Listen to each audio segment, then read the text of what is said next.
Barca tie up future star Spurs to meet with Inter. Havertz hits hat-trick, a transfer roundup, and today's Thursday favourites all coming up in the next few minutes. As I'm your host Matt Froelich, you are the Onefootballers, and this is the Daily News.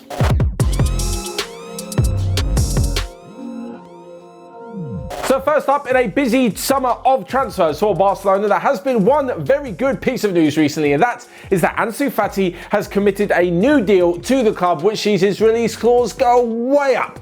The 17-year-old, soon to be 18 at the end of October, has signed a new deal, which means that any club who wants to buy him are going to have to pay a €400 million release clause.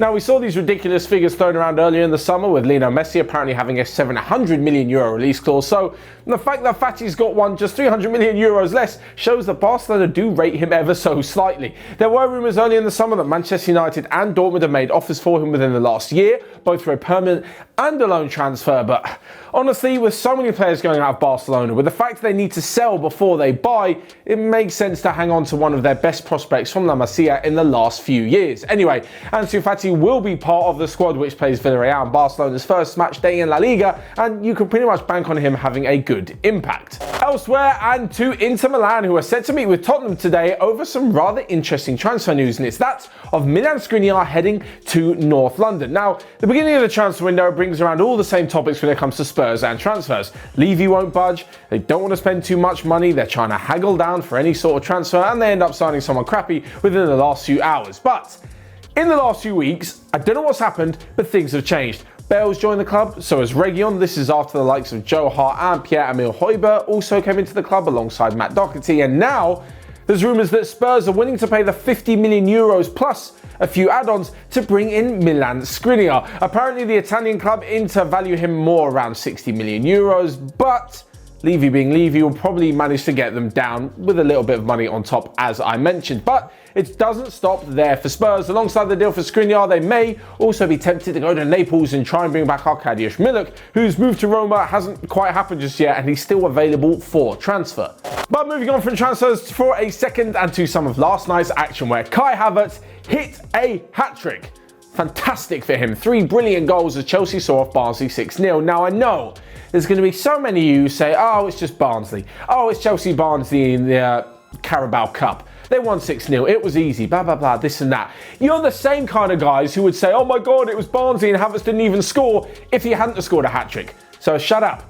It's absolute nonsense. He did brilliantly to score a hat-trick. He is a fantastic player, and although his first 2 performances at Chelsea against Brighton and Liverpool weren't the greatest, personally, I've no doubt that he will go on to be a fantastic signing for them, and that hurts me. As a fan of one of Chelsea's biggest rivals, that really hurts me to say, but Havertz is brilliant and will have a fantastic future at the club. It was on the same night that Tammy Abraham had a brilliant performance for Chelsea. Ross Barkley, who seems to be on the edge of the squad, also got on the score sheet, as did Olivier Giroud. He's close to leaving the club, so that may have been his last goal for Frank Lampard's men. Alongside this and the rest of the action, Arsenal were 2-0 winners against Leicester in a rather comfortable game. Everton continued their fine form with a 5-2 victory over Fleetwood, and Newcastle put 7 past their opponents, Morecambe, and honestly, Joelinton scored 2 goals. That tells you all you need to know about that game. Next up then, a quick roundup of the rest of the day's transfer news that you might have missed. And PSG are interested in taking Chelsea's Antonio Rudiger on a season-long loan. Atletico Madrid have agreed to sign Luis Suarez, with the Uruguayan signing a 2-year deal, agreeing a €5.5 million fee with Barca, and all that's left to do is for the striker to pass a medical. West Ham have made a bid to Saint Etienne for their centre-half Wesley Fofana, and finally, in one of the most bizarre pieces of news we've had on the Daily News, actor Ryan Reynolds is interested in taking over Wrexham. That's right, Ryan Reynolds, Wrexham. Get your head around that, if you will. Finally then, we come to this week's Thursday favourites. This is where you guys ask me some of my 5 favourite things in football in the comment section. So make sure you let me know in the comment section below. It could be, Matt, who are your 5 favourite transfers? 5 favourite left-footed strikers? I don't know. Anything to do with football. So this one comes in from Manny21, who has said, Matt, what are your 5 favourite club badges / crests in football? Now, this is obviously just my opinion, and there's actually no real reason why I like them, just some of them I think look cool. So first off, and it's Kaiser Chiefs. Nice bit of orange, nice bit of black, in a circle, just looks really smart. Next up, and it's Boca Juniors.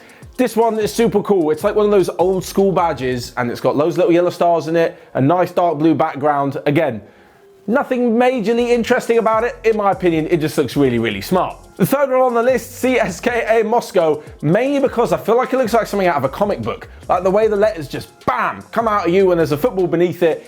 Honestly, it wouldn't surprise me if that was part of a comic. Or like a badge that you could make up on FIFA or PES or something like that. Super smart. Next up, Olympiacos. It looks kind of mythical and it's super cool. There's a guy in the middle with one of them leaf floral crowns and they've got 4 stars above it, each representing 10 titles that they have won in Greek football. Again, super nice, but not as nice as my number one on this list, which is the old badge of AS Bari in Italy. And let's be honest, it looks like a chicken shop. Like, I know it's super cool and I like the area and I think it's a very nice part of Italy, but it does look like, you know, a chicken shop you'd find on the high road. And for that comedy factor, that is my favorite club crest / badge. Anyway, with that ridiculous Thursday favorite out the way, you guys let me know your 5 favorite in the comment section below and ask me your questions for next Thursday. Whilst you're at it, you can let me know your thoughts on the rest of the day's daily news. Smash the like button and click here or here to check out all of the other videos we've got going on Onefootball. But from me, until next time, I'll see you guys later.